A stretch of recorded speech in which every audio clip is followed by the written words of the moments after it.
And we are back.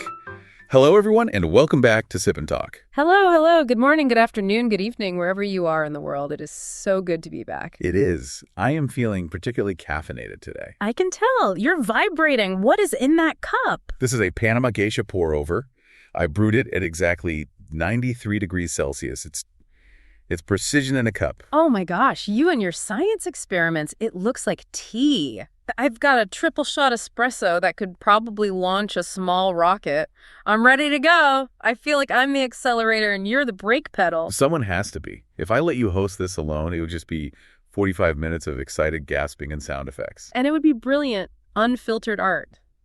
But no, it's good to have you here to keep us grounded. Well, welcome back to all of our Sip&Talkers. We are so glad you're here. We are. But I do have to start with a bit of a challenge for everyone listening. Ooh, a challenge. Okay, I'm listening.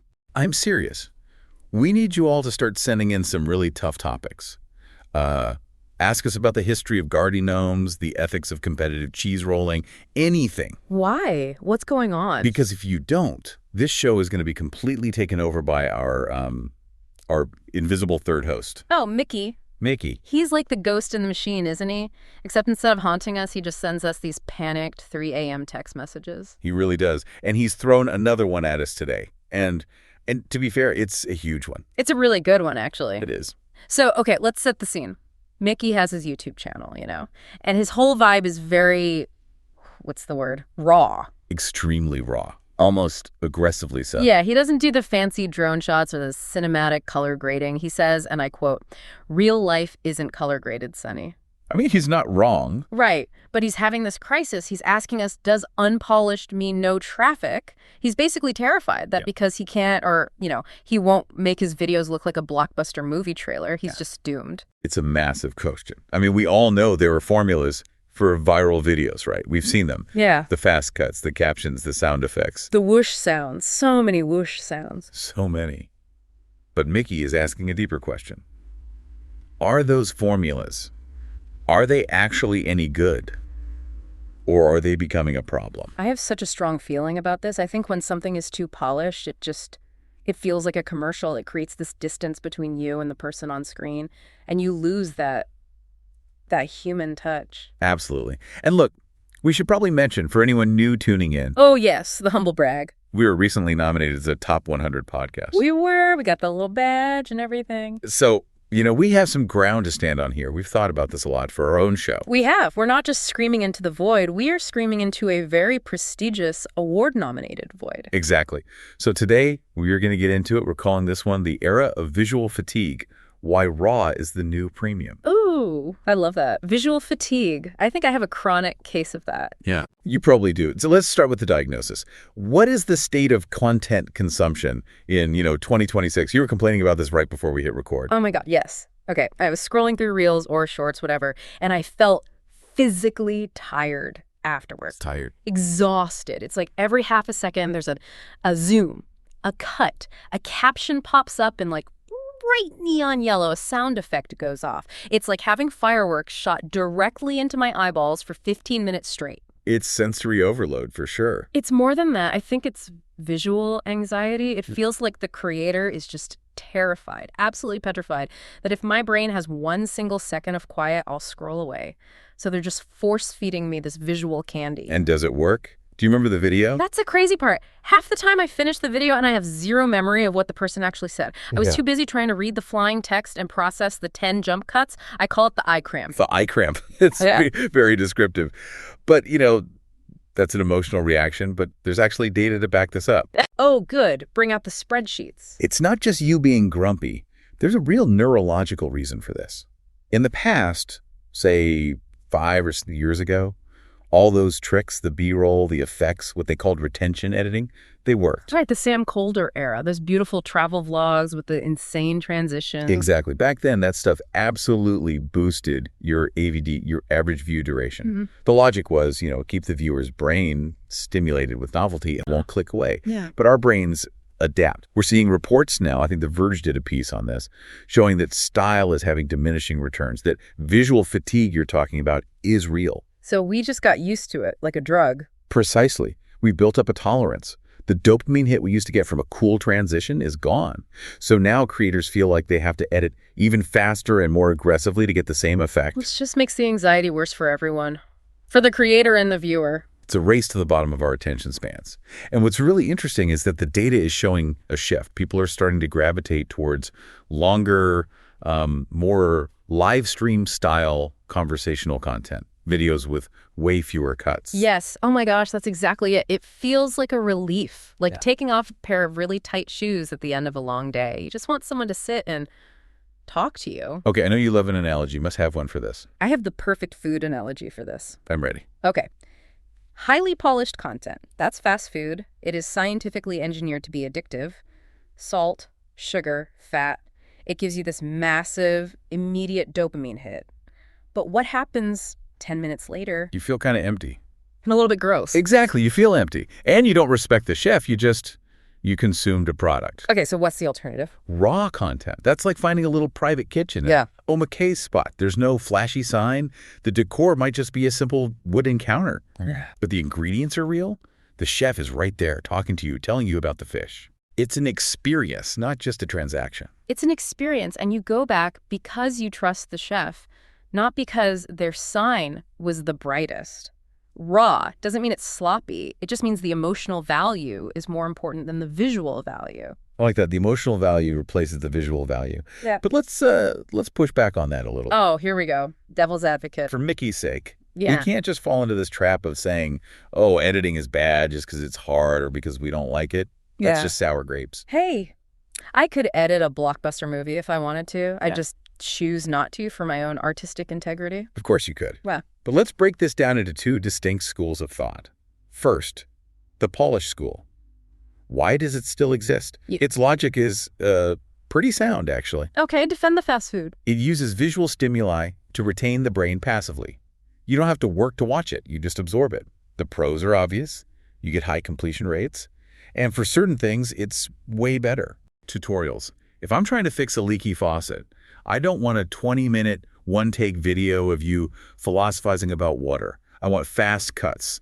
I want text on screen. I want an arrow pointing to the exact pipe I need to turn. Okay, that's a fair point. For pure information delivery, polish is efficient. Exactly. It's about information density. But the cons, as you said, are brutal.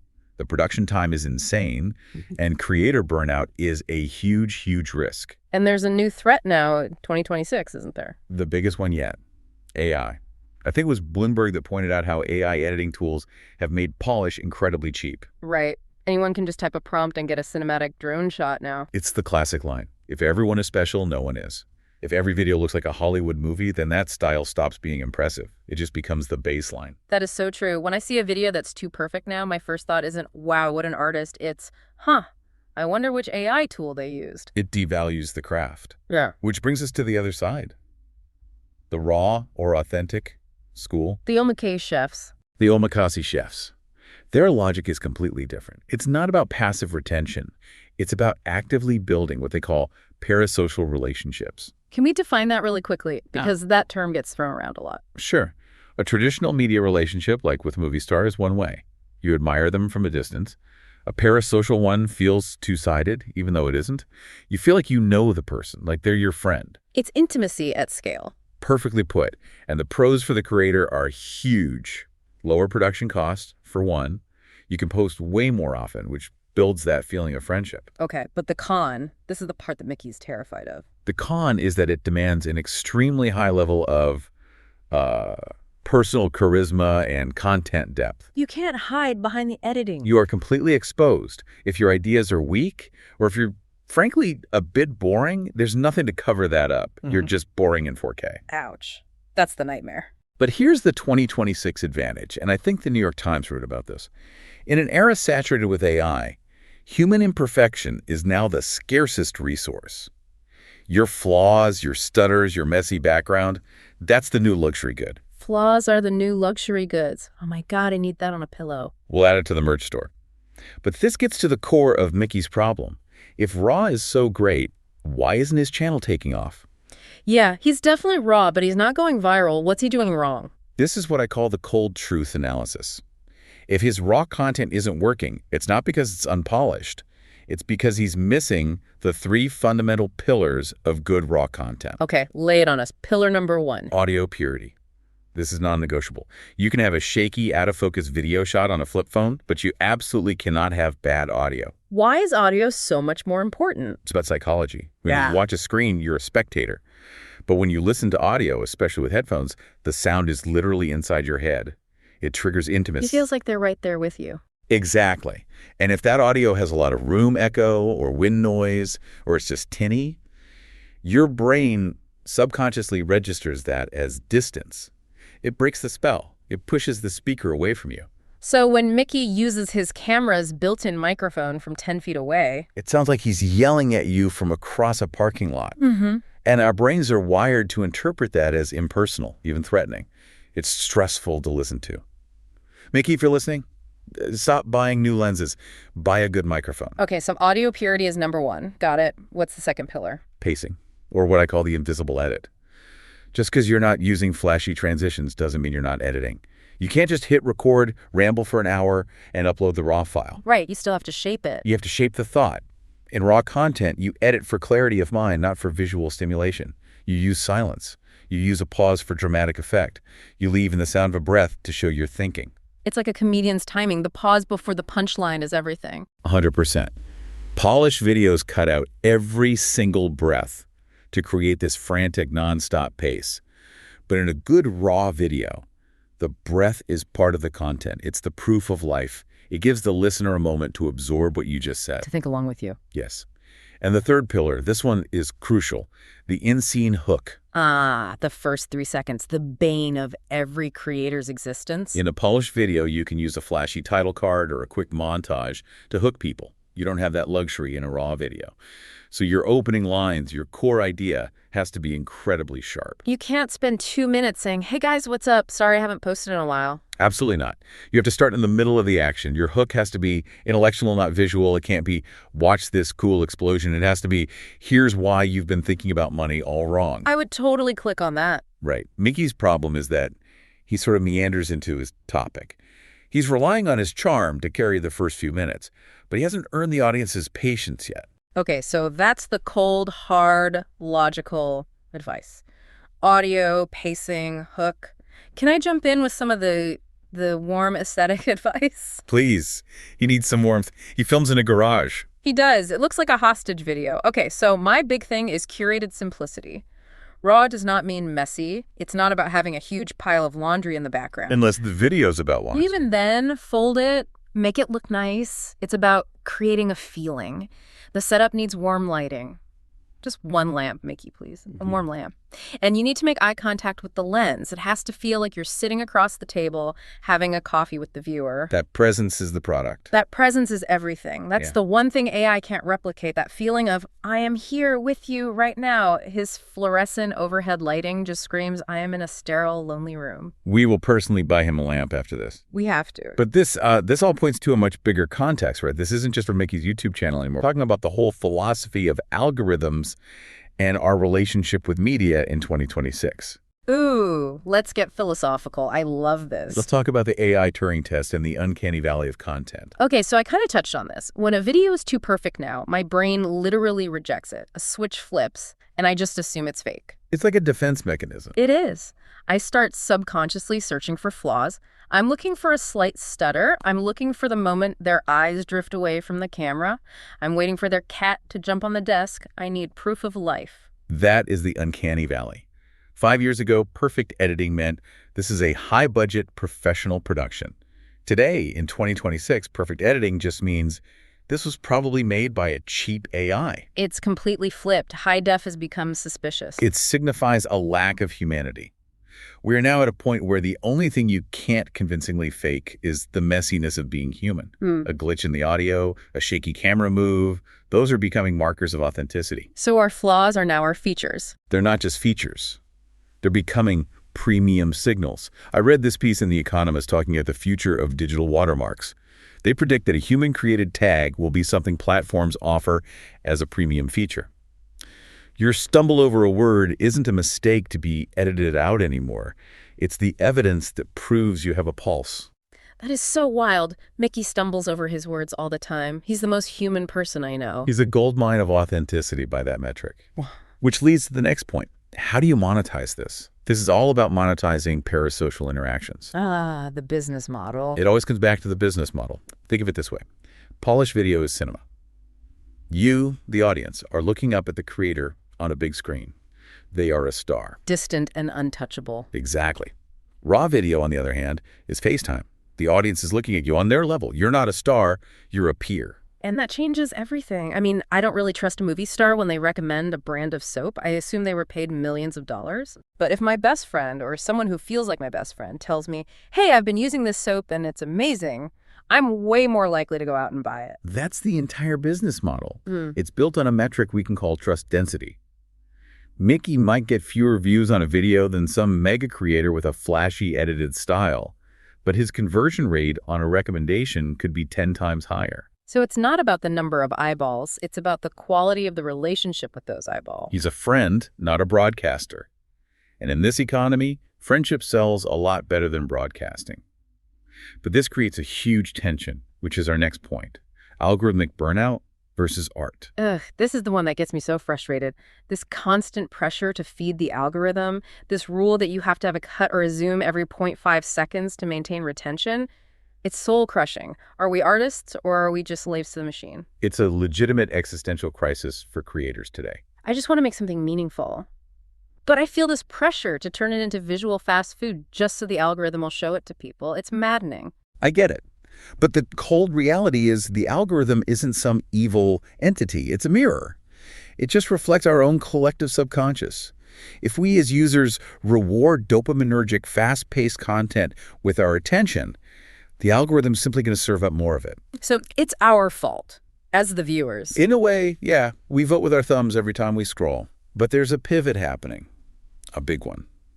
The rise of platforms like Substack or private communities on Discord and Patreon shows a real hunger for something else. People are actively trying to escape the main feed. People are paying money to get away from the algorithm. They're seeking out these quieter corners of the internet where slow, raw, and deep content can thrive without having to compete with dancing cats and explosions. It gives me so much hope. It should. Let's talk about some actual case studies here. Who's really making this work? Yeah, give Mickey some role models. We'll look at the boom in so-called faceless YouTube channels. Not the creepy AI-voiced ones, but the ones that are just a human voice, telling a great story over very simple, sometimes even just stock visuals. Their entire product is audio purity and content depth. Or the walk and talk vloggers. The ultimate raw format. Someone literally just turns on their phone, sticks it on a gimbal, and walks through a city talking for 45 minutes straight. No cuts, no effects. And they get millions of views. Because it feels real. It feels like you're just there with them on a walk. Exactly. And on the flip side, you have the retention editing trap. We've seen some massive creators actually start losing their audience because their editing became so aggressive, so formulaic, that the video started to feel like commercials. Yes. You feel like you're being sold something, even when you're not. Your brain's ad blocker just kicks in and you tune out. Your trust in them erodes. So is there a middle ground here? Does Mickey have to choose between filming on a potato or directing a Michael Bay movie? No, absolutely not. There's a middle path, a compromise. What's your take on it? My strategy would be this. Keep the core of the content raw. The personality, the ideas, the delivery, that all has to be 100% authentic you. But use the tools to support that, not to replace it. So clean it up a little. Exactly. Cut out the 5 minutes where your dog was barking. Add a simple text graphic on screen when you mention a specific book or a name. Do some basic color correction so you don't look like you have seasickness. Be a polished version of your raw self. Yes. Be you, but with good lighting and good audio. You don't have to burn yourself out trying to be the next Sam Colder. Which, I think, brings us to our final case study. This show. Uh-oh. Are we putting ourselves under the microscope? We have to. Sip&Talk versus the Mickey universe. You know, it's funny. This show is probably the most raw product we could possibly make. There's no 3D intro, no sound effects. Yeah. It's literally just the two of us, a couple of mics, and our beverages of choice. Is that a bad strategy? Well, it is certainly a budget strategy. Hey, most of our budget goes to high-quality coffee beans. It's an investment. True. But no, seriously, it's a differentiation strategy. Let's go back to an analogy. Okay, hit me. What Mickey thinks he needs to be is the nightclub. Loud music, flashing lights, sensory overload. It's exciting for a little while, but eventually you get a headache and you need to leave. You need to step outside for some fresh air. Exactly. Sip and talk. Huh. We're the speakeasy. We're the quiet, hidden bar down the alley. You come here for a deep conversation. Yeah. We are the intellectual hangover cure. The intellectual hangover cure. I love that so much. We're the serotonin after the dopamine rush. The world needs both. It needs the nightclubs and it needs the speakeasies. So my prediction for 2026 and beyond, I don't want Sip and Talk to be the biggest show. I want it to be the most trusted. Trust lasts so much longer than hype. And I really, really hope Mickey stops staying up until 4 a.m. trying to render 4K particle effects that nobody's even going to see on their tiny phone screen. Mickey, go to bed, please, for us. You know, when I think about this show, my favorite moments are the unpolished ones. Like when our producer, Ethan, accidentally leaves his mic on and we hear him sneeze. Or when we get into a genuine argument about something and you get all fired up. I have passion. But those little flaws, that's the soul of it. If we edited all of that out, we'd just be two people reading a Wikipedia article at each other. I would be the Wikipedia article. You would be a very passionate Tumblr post. That is devastatingly accurate. Okay, let's bring this home. Let's do it. All right, I'm finishing my coffee. Here's the deal, Sip&Talkers. Whether you love the blockbuster style or you prefer the quiet fireside chat, the goal is the same. Just keep your brain alive. Don't let it turn to mush. Well said.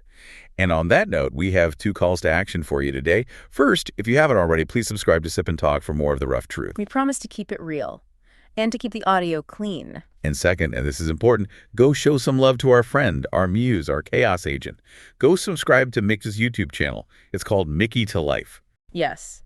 He has this travel vlog up right now.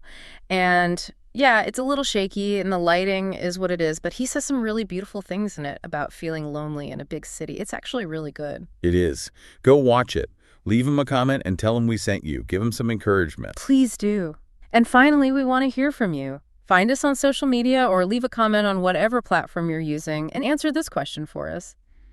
Do you prefer the polished lie or the rough truth? Ooh, dramatic. I like it. I'll read out some of the best answers on our next show, so make them interesting. All right, that's all the time we have. Remember to bring your own whiskey next time. Yeah. Meeting adjourned. Bye, everyone. Talk to you next week.